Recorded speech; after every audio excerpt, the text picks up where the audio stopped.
Want to add an end screen to your YouTube videos to promote more content? This video gets straight to the point and shows you exactly how to do it. If this video helps you, please consider subscribing to the channel and liking the video.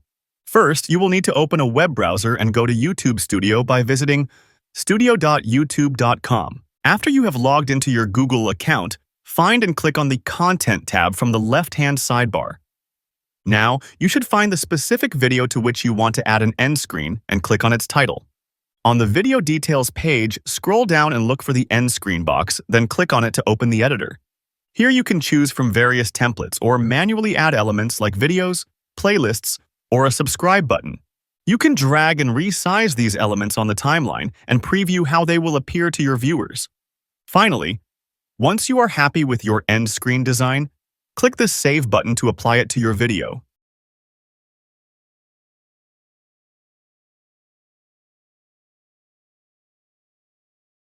And that's how you can add an end screen to your YouTube video to encourage viewers to watch more content and subscribe.